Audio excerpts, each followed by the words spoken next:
오늘 아침 저희들에게 주시는 은혜의 말씀은 요한복음 9장 1절부터 12절까지의 말씀입니다. 요한복음 9장 1절부터 12절까지의 말씀을 봉독해 드립니다. 하나님의 말씀을 들을 때 여러분의 마음과 심령의 은혜가 있기를 바랍니다.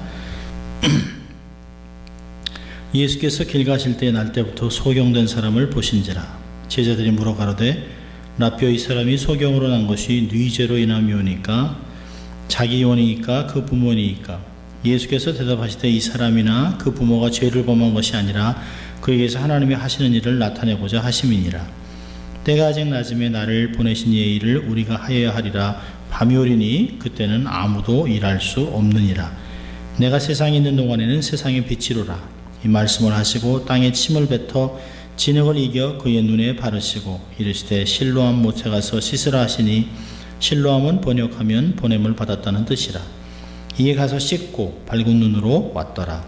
이웃 사람들과 및 전에 저가 거리는 것을 보았던 사람들이 가로되 이는 앉아서 구걸하던 자가 아니냐? 혹은 그 사람이라 하며 혹은 아니라 그와 비슷하다 하거늘 제 말은 내가 그러라 하니 저희가 묻되 그러면 내 눈이 어떻게 떠졌느냐?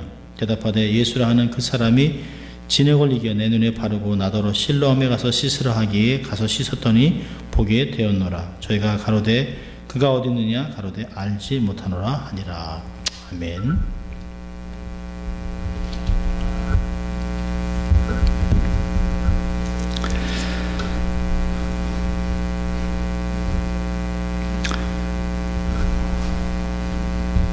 우리 한번 또 같이 한번 양손을 좀 가슴에 얹고 한번 외쳐봅니다. 나는 하나님의 특별한 사랑을 받은 사람입니다. 나는 하나님의 특별한 사랑을 받은 사람입니다. 또 한번 외쳐볼까요? 하나님을 기쁘시게, 사람을 행복하게.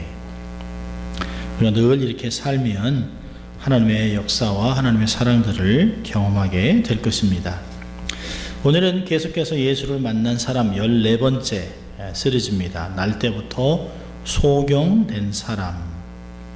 이 사람은 어떻게 표현할 수 있을까요? 처음부터 forever loser, 처음부터 날 때부터 된 소경, 장애인을 이야기합니다. 우리 20년 전만 하더라도 카메라를 소유하고 있으면 제법 고급스러운 취미생활이었습니다. 개인적으로 사진을 찍기도 하고 다른 사람을 찍어서 인화해서 주기도 했습니다. 생각해도 잘 찍은 것 같다 하면 네거티브를 세이브해서 폴더로 갖고 있기도 했었습니다. 그런데 디지털 카메라가 나왔어요. 디지털 카메라가 나와서 큰 인기를 끌었습니다. 찍자마자 확인할 수도 있죠. 인화할 때까지 기다리지 않아도 된다는 아주 매력이 있었습니다. 요즘은 웬만한 카메라보다 더 좋은 스마트폰을 가지고 있습니다. 그러면 사람들이 저마다 자신을 찍은 사진을 개인 홈페이지를 통해서 뽐내기도 하고 또 타인이 찍은 멋진 사진에 부러움을 표하기도 합니다. 스마트폰에 작은 액세서리를 달아서 사진작가 못지않은 뛰어난 실력을 가진 아마추어들도 늘어가고 있습니다. 언제서부턴가 어디서나 찰칵 식당에서도 식사하기 전에 잠깐 하면서 음식을 찍어서 그것을 바로 페이스북에 올려서 자기가 어떤 음식을 지금 어디서 먹고 있다라고 하는 것을 알려주기도 합니다. 참 트위터나 페이스북에 올리면서 자신의 하는 일상을 다 알리는 젊은이들이 얼마나 많은지 모릅니다. 경쟁을 하듯이 여행, 음식, 자신을 찍어서 적당한 뽀샵까지 해서 멋지게 만들어 올려 자랑을 해대기도 합니다. 근데 사진 작가들이 말하는 세상에서 가장 아름다운 상을 표현하는 카메라는 바로 사람의 눈이라고 합니다. 그 어느 사진도 사람의 눈만큼 원근감이나 심도나 채색을 멋지게 표현하는 것은 없다고 합니다. 얼마나 좋은지 몰라요. 카메라는 조금만 흔들려도 포커스가 안 맞습니다. 또 깨끗하지 않죠. 그런데 여러분, 우리의 눈은 막 뛰고 흔들고 점프를 해도 절대로 포커스가 흐려지지 않습니다. 놀랍죠? 포커스는 그대로 있어요. 우리의 몸이 아무리 움직여도 그렇습니다. 이런 렌즈가 세상에 없다는 것이에요. 이러한 눈을 갖고 있으면서 우리는 이 최고의 렌즈를 갖고 살면서 우리는 어떠한 사진들을 찍어내고 있나요? 무엇을 보고 있나요? 다른 사람의 장점이나 또 아름다움이나 귀한 것을 보고 있는지, 아니면 그들의 약점과 단점들을 찍어서 실수와 나쁜 모습들을 담아 찍어내고 있지 않는지, 세상을 보다 넓고 깊은 눈으로 바라본다면 우리가 연출하는 세상에서 최고의 사진사가 될 수 있습니다. 이런 놀라운 눈을 주신 하나님께 우리는 얼마나 감사하며 살고 있습니까? 우리는 너무 하나님의 은혜, 하나님의 사랑을 그냥 그저 당연한 것으로 알고 살아갈 때가 너무 많이 있습니다. 여러분, 요즘은 전보다 쉽게 시력이 나빠지고 있습니다. 안경을 사용하는 연령도 매우 낮아졌어요. 저희가 어릴 때만 하더라도 한 반에 초등학교 다닐 때 안경 쓴 학생들은 거의 없었습니다. 근데 요즘은 초등학생들이 대부분이 안경을 씁니다. 통계를 보니까 1학년은 25%, 점점 올라가서 6학년이 되면 62%에 이른다고 합니다. 이 중학교, 고등학교 되면 한 반에 거의 안경 안 쓴 학생이 거의 없을 정도로 모든 학생이 안경을 쓴다고 합니다. 이들이 안경을 쓰게 되는 것은 평상시에 잘못된 습관으로 이들의 눈이 점점 급속도로 악화되고 있습니다. 야외 활동은 거의 없죠. 스마트폰, 컴퓨터, TV, 턱없이 부족한 수면으로 눈이 얼마나 빠르게 나빠져서 안경을 쓰는지 몰라요. 여기는 덜합니다만 한국 같으면 초등학생이 아침에 학교 가서 학원 몇 군데 뛰고 오면 집에 10시에 도착한답니다. 그러면 이 아이들이, 어린아이들이 늦은 간식을 먹고 숙제를 하다 보면 밤 12시, 채 아이들이 6시간, 7시간을 자지 못한다고 합니다. 이렇게 부족한 수면으로 해서 눈이 급속도로 나빠져 안경을 쓴다는 것이에요. 저도 컴퓨터를 하루 종일 보고 또 책을 읽고 또 그러다 보면 눈이 얼마나 침침해지는지 몰라요. 돋보기를 써도 안 보입니다. 안경을 써도 얼마나 불편한지 몰라요. 네, 그러면 모든 것을 중단하고 내 책을 그만 봐야겠다 생각을 하고 우리 안 집사님이 가르쳐 주신 대로 눈을 이렇게 막고 생각하는데 그 시간이 아까운 거예요. 그러지 않아야 되는데 눈을 회복하고 눈을 너무 확대해서 너무 눈이 나빠지는 것을 경험할 수 있습니다. 그래도 이렇게 안구 운동도 하고 치료 회복을 하면서 이만큼 안경을 안 쓰고도 볼 수 있다는 게 얼마나 감사한지 몰라요. 여러분, 눈이 조금만 침침해도 힘드는데 눈이 보이지 않는다면 얼마나 답답할까요? 생각할 수조차도 없습니다. 오늘 성경 본문에 등장하는 예수를 만난 사람은 태어나면서부터 소경이었습니다. 남들이 이것이 더 보기 좋다, 저것이 좋다고 할 때, 또 오늘 하늘에 구름이 너무 많아서 비가 오겠네, 맑은 하늘 봐, 구름 한 점 없네, 너무 멋있지, 이 성전이 얼마나 멋진지 라고 하는 말을 들을 때 이 소경은 아무 감동이 없습니다. 무엇이 어떻게 예쁜지 알 수가 없습니다. 하늘이 무슨 색깔인지, 파란색이 무슨 색깔인지, 빨간색이 무슨 색깔인지 알 수가 없습니다. 안식일에 떠오르는 태양을 바라보면서 한없이 기뻐하는 그 종교인들, 또 유대인들의 마음, 심정을 이해할 수가 없죠. 태어나면서부터 소경이니까 한 번도 본 적이 없어요. 부모의 얼굴을 본 적도 없습니다. 자기의 얼굴을 본 적도 없습니다. 어떤 것도 본 적이 없는 날 때부터 소경인 사람입니다. 그럼 오늘 본문 배경을 보면 예수님께서 제자들과 길을 가시다가 구걸하는 날 때부터 소경된 사람을 보았습니다. 1절을 보니까 예수께서 길 가실 때에 날 때부터 소경된 사람을 보신지라. 예수님이 그냥 지나가면서 쓱 본 것이 아닙니다. 예수님께서 지나가시다가 민망해서 그를 측은하게 눈여겨 이렇게 들여다보시는 것이에요. 마치 불쌍한 자식을 보듯한 그런 마음으로 이 소경을 보고 있습니다. 그 광경을 옆에서 지켜보던 제자들이 문득 항상 궁금해하던 한 가지를 예수님께 질문합니다. 랍비여, 선생님, 이 사람이 소경으로 난 것이 누구의 죄로 인한 겁니까? 자기의 죄 때문입니까? 아니 부모의 죄입니까? 그들의 질문은 아주 단순합니다. 죄 때문에 소경이 된 것인데 누구의 죄냐는 것이에요. 부모의 죄일까요? 아니면 저 사람의 죄일까요? 아이 태어나면서부터 죄인데 그 사람이 죄가 있으면 무엇이 있겠습니까? 여러분, 예수님과 제자들의 대화를 보면 유대인의 사고를 알 수가 있습니다. 여러분, 구약에서는 종종 장애를 개인의 죄에 대한 벌로 이해를 합니다. 죄는 벌을 따라야 하고 모든 불행에 대한 책임은 자신의 죄 때문이라는 것이에요. 그래서 이런 결과로 받은 벌의 핵심은 분리와 소외입니다. 구약에서는 병자가 생기면 곧 성 밖으로 격리됩니다. 그것은 전염을 막으려고 하는 좋은 생각도 있지만, 동기도 있지만 죄의 원인이 개인의 죄라는 죄관에서 비롯된 규정이기도 합니다. 그래서 죄인은 하나님의 성의 회원이 될 수 없어요. 또 구약에서 죄를 바라보는 또 하나의 시각이 있었는데, 이것은 조상 때부터 쌓인 죄로 인해 하나님의 진노가 임한다는 것이에요. 단순히 개인의 죄가 아니라 대물림하여 쌓인 죄의 결과라는 것입니다. 이러한 문화적인, 종교적인, 신학적인 배경이 제자들로 하여금 본문의 질문을 난 것이에요. 선생님, 이 사람이 태어나면서 소경인데 분명히 죄 때문에 이 사람이 소경이 돼서 하나님의 벌을 받은 것이지요. 천벌을 받은 것이지요. 이 벌에 대한 벌의 결과로 소경이 됐는데, 그렇다면 이 사람의 이 사람의 죄입니까? 부모의 죄입니까? 라고 질문을 하는 것입니다. 유대인들은 병과 고난의 원인을 인과론적으로 보는 것이에요. 그래서 죄의 결과라고 얘기합니다. 우리 어릴 적에도 보면 천벌을 받았다고 얘기하지 않습니까? 그 모든 유대인들의, 동양인들의 사상에도 우리의 삶에 있는 장애나 이런 모든 고칠 수 없는 이 불치병들은 죄로든지 아니면 하늘로부터 징계를 받았다고 생각을 하는 것이에요.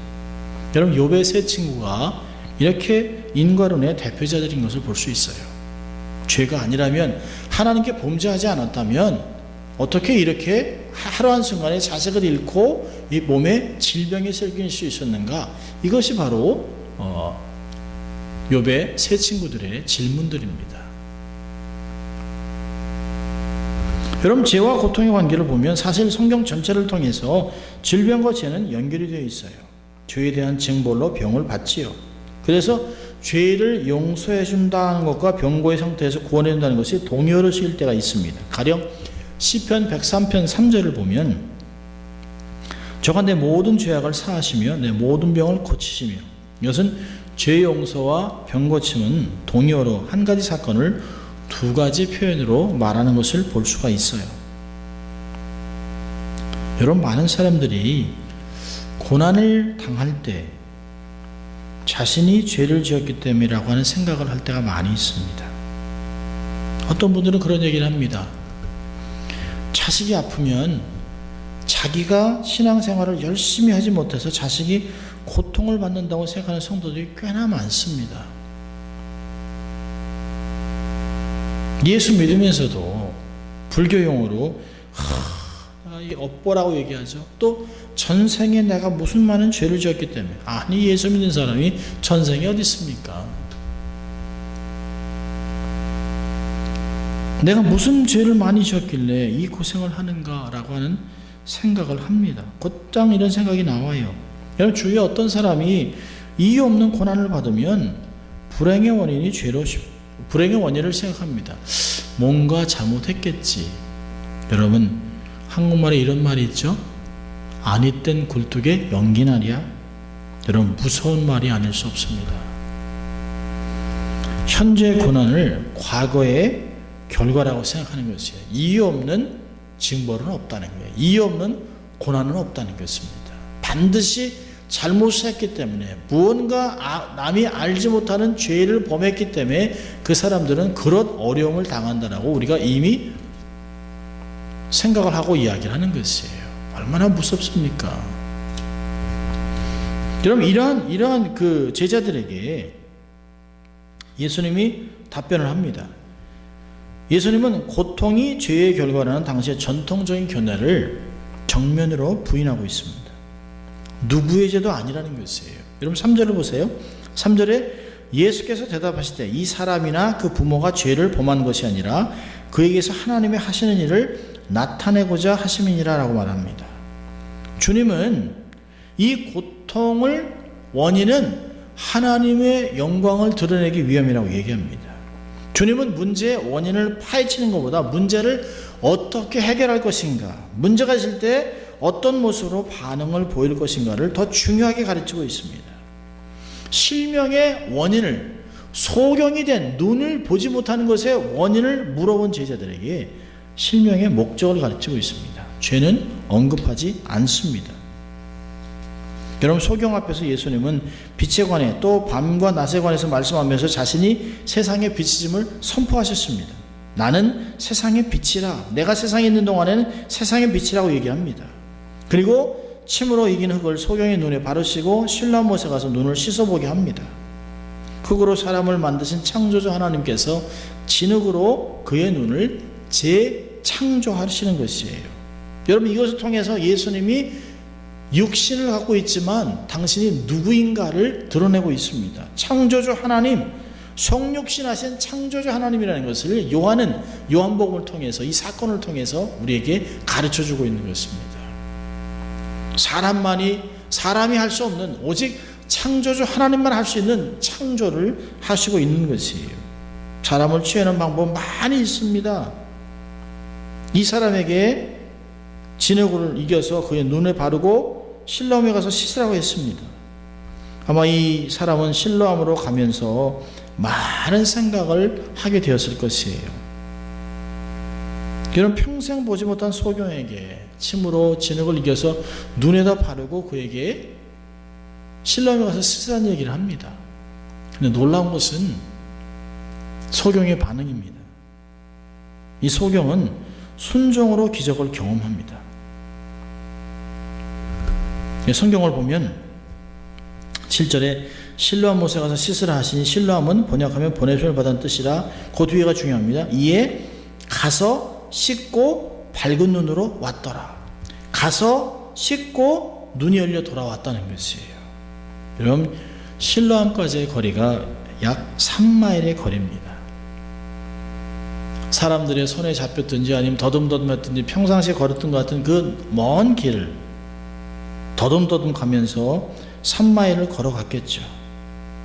그가 올 때는 눈이 밝아져 온 것이에요. 이 사람의 감격은 말로 표현을 못하는 것입니다.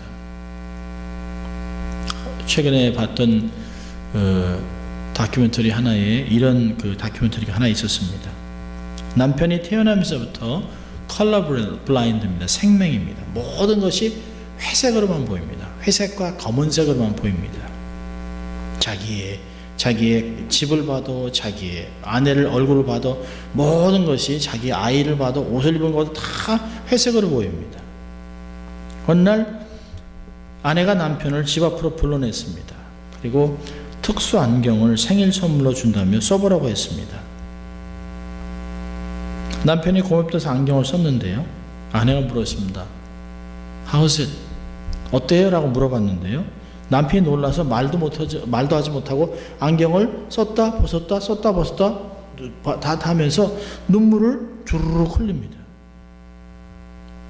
그리고 입은 옷을 보면서 It is so beautiful. Her blue eyes are so beautiful. 이 특수 안경을 쓰고 그가 모든 색깔을 구분하기 시작했습니다. 평상시에 늘 이렇게 흑백으로만 보던, 회색으로 보던 모습이 자기 딸의 눈이 얼마나 아름다운 파란색인지, 입고 있는 옷이 얼마나 예쁜지 그걸 보는 것이에요.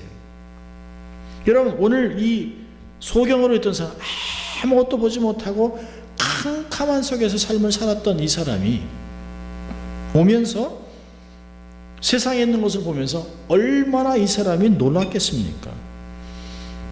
구걸하던 곳으로 돌아온 그의 모습은 어땠을까요? 감동의 연속입니다. 아마 자기의 손을 보았겠죠. 손톱을 보았겠죠. 옷을 보았겠죠. 몸을 보았겠죠. 돌아보면서 사람들을 보면서 하늘을 보고 말로 표현을 못하는 감동이 있었을 것이. 아마 눈물이 범벅이 됐는지도 모르죠. 이 사람은 소경은 순종으로 기적을 경험했고요. 또 그의 신앙 고백이 놀랍게 발전하는 것을 볼 수 있습니다. 평상시에 소경으로 구걸하던 그 사람이 눈을 뜨고 왔어요. 그리고 그 사람들이 그걸 보고 어떻게 눈을 떴냐고 묻자 11절에 이렇게 얘기합니다. 예수라 하는 그 사람이 진액을 이겨 내 눈에 바르고 나더러 실로암에가 씻으라 하기에 가서 씻었더니 보게 되었다. 여러분 11절에서는 누군지도 몰라요. 그냥 예수라는 사람이 내게 그렇게 했다라고 얘기를 합니다.